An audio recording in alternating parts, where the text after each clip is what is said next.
ಖಾರ ಕಡಿಮೆ ಹಾಕು ಆದ್ರೆ ಅಸಲಿ ಹಾಕು. MDH ಕಾಶ್ಮೀರಿ ಕೆಂಪು ಮೆಣಸಿನ ಪೌಡರ್. ಗಣೇಶ ಮೂರ್ತಿ ವಿಸರ್ಜನೆಯ ಸಂದರ್ಭದಲ್ಲಿ ಕಲ್ಲು ತೂರಾಟ ಗಲಾಟೆಯಿಂದಾಗಿ ಪ್ರಕ್ಷುಬ್ಧಗೊಂಡಿದ್ದಂತ ಮದ್ದೂರು ಇನ್ನೂ ಬೂದಿ ಮುಚ್ಚಿದ ಕೆಂಡದಂತೆಯೇ ಇದೆ. ಇಂಥ ಮದ್ದೂರಿನಲ್ಲಿ ಇವತ್ತು ಬಿಜೆಪಿ ಅಕ್ಷರಶಃ ಗರ್ಜಿಸಿದೆ. ಕಲ್ಲು ತೂರಾಟದ ಘಟನೆಯನ್ನೇ ರಾಜ್ಯ ಸರ್ಕಾರದ ವಿರುದ್ಧವಾಗಿ ಅಸ್ತ್ರವಾಗಿ ಝಳಪಿಸಿರುವ ಬಿಜೆಪಿ ನಾಯಕರು ಮದ್ದೂರಿನ ಇತಿಹಾಸದಲ್ಲೇ ನಡೆಯದಂತಹ ಗಣೇಶ ಮೂರ್ತಿಗಳ ವಿಸರ್ಜನೆ ಕಾರ್ಯಕ್ರಮವನ್ನು ಇವತ್ತು ನಡೆಸಿದ್ದಾರೆ. ಅಷ್ಟೇ ಅಲ್ಲ, ಸರ್ಕಾರದ ವಿರುದ್ಧ ಅಬ್ಬರಿಸಿ ಬೊಬ್ಬಿರಿದಿದ್ದಾರೆ.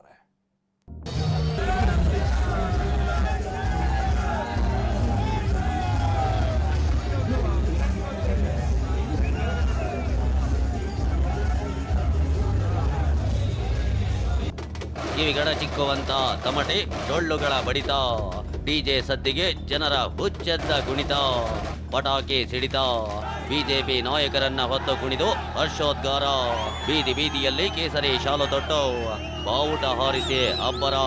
ಮದ್ದೂರಿಗೆ ಮದ್ದೂರೇ ಇವತ್ತು ಕೇಸರಿ ಮಯವಾದ ಪರಿ ಇದು.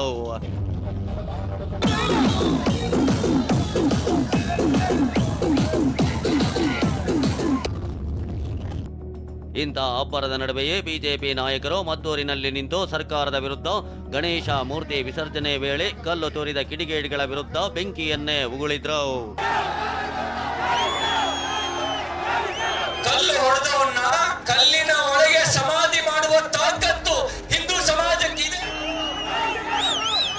ನಮಗ್ ತೊಡೆ ತಟ್ಟ ಕೆಲಸ ಮಾಡಬೇಡಿ, ತೊಡೆನೂ ಮುರಿತೀವಿ, ತಲೆನೂ ತೆಗಿತೇವೆ. ಉಳಿದಿರೋದು 2 ವರ್ಷ. ಇನ್ನೇನಿದ್ರು ಸರ್ಕಾರ ಆಗಕ್ಕೆ ಬಿಡಲ್ಲ, ಸರ್ಕಾರ ಆಗಕ್ಕೆ ಬಿಡಲ್ಲ.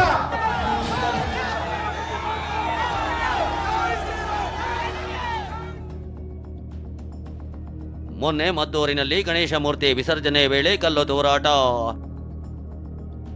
ಇಂದು 20ಕ್ಕೂ ಹೆಚ್ಚು ಗಣೇಶ ಮೂರ್ತಿಗಳ ವಿಸರ್ಜನೆ, ಕೇಸರಿ ಪಡೆ ಗರ್ಜನೆ.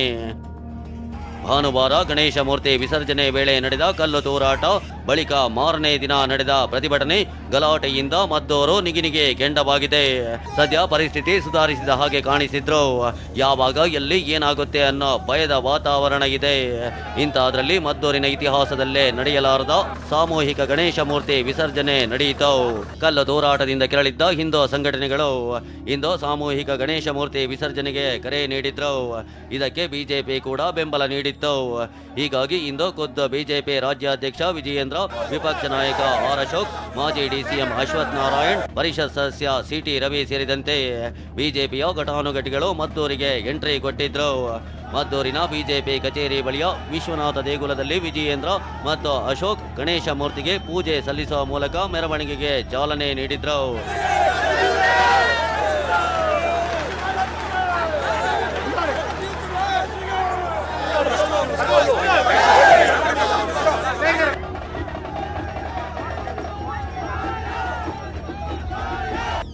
ಬಳಿಕ ಮದ್ದೂರಿನ ಪೇಟೆ ಬೀದಿಯಿಂದ ಅದ್ದೂರಿ ಮೆರವಣಿಗೆ ಸಾಗ್ತಾವ್.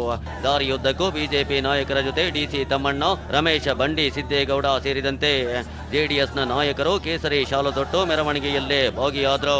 ಮೆರವಣಿಗೆ ವೇಳೆ ಬಿಜೆಪಿ ನಾಯಕರನ್ನ ಕಾರ್ಯಕರ್ತರು ಹೊತ್ತು ಕುಣಿದು ಗೋಪಾಳಿಸಿದ್ರು.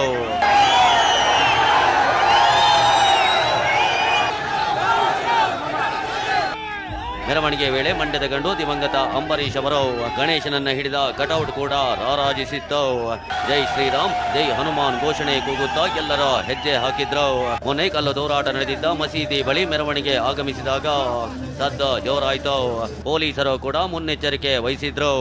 500ಕ್ಕೂ ಹೆಚ್ಚು ಪೊಲೀಸರನ್ನ ಅಲ್ಲಿ ನಿಯೋಜಿಸಲಾಗಿತ್ತು. ಮೆರವಣಿಗೆಯನ್ನ ಬೇಗ ಮುಂದಕ್ಕೆ ಕಳಿಸಲು ಪೊಲೀಸರು ಪ್ರಯತ್ನಿಸಿದ್ರು. ಇದೇ ವೇಳೆ ಹಿಂದೂ ಸಂಘಟನೆ ಕಾರ್ಯಕರ್ತರು ಜಾಮಿಯಾ ಮಸೀದಿ ಮುಂದೆ ಕರ್ಪೂರವನ್ನು ಹಚ್ಚಿದ್ರು.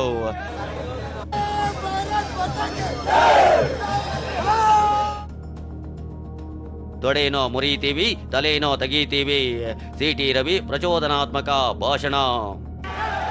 ಇನ್ನು ಇದೇ ಮೆರವಣಿಗೆ ವೇಳೆ ಬಿಜೆಪಿ ನಾಯಕರು ಸರ್ಕಾರದ ವಿರುದ್ಧ ಬೆಂಕಿ ಉಗುಳಿದ್ರು.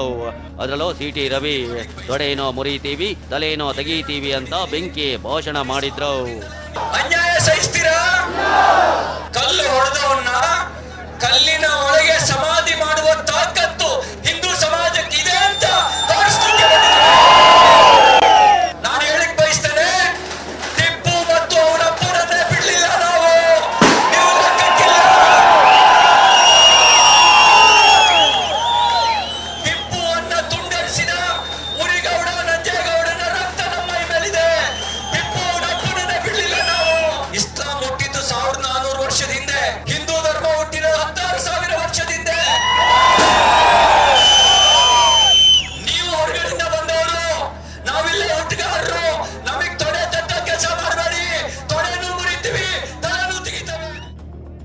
ವಿಪಕ್ಷ ನಾಯಕ ಆರ್ ಅಶೋಕ್.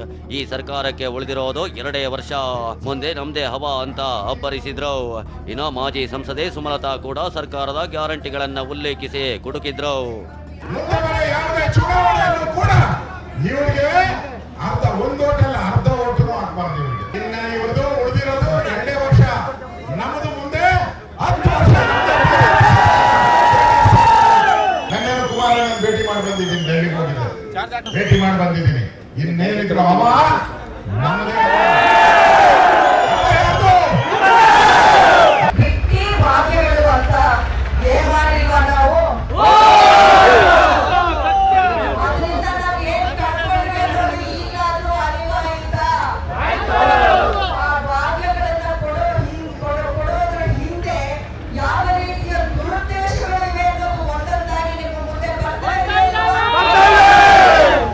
ಇನ್ನು ಮೆರವಣಿಗೆ ಬಳಿಕ ಅಶೋಕ್ ನೇತೃತ್ವದ ನಿಯೋಗ ಮೊನ್ನೆ ಗಲಾಟೆಯಲ್ಲಿ ಪೊಲೀಸರ ಲಾಠಿ ಚಾರ್ಜ್ನಲ್ಲಿ ಗಾಯಗೊಂಡ ಅಜಯ್ ಮತ್ತು ನಿಂಗಮ್ಮ ನಿವಾಸಕ್ಕೂ ತೆರಳಿ ಆರೋಗ್ಯ ವಿಚಾರಿಸಿದ್ರು.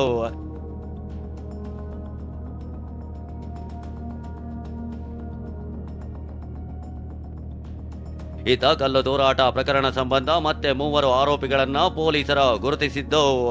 ಆರೋಪಿಗಳ ಸಂಖ್ಯೆ 29ಕ್ಕೆ ಏರಿಕೆಯಾಗಿದೆ. 22 ಆರೋಪಿಗಳನ್ನ ಬಂಧಿಸಿದ್ದು. ಉಳಿದ 7 ಮಂದಿಗಾಗಿ ಶೋಧ ನಡೆಯುತ್ತಿದೆ. ಅದೇನೇ ಹೇಳಿದ್ರು ಮದ್ದೂರಿನ ಗಣೇಶ ಗಲಾಟೆ ಇವತ್ತು ಬಿಜೆಪಿಯ ಶಕ್ತಿ ಪ್ರದರ್ಶನಕ್ಕೆ ವೇದಿಕೆಯಾಗಿತ್ತು.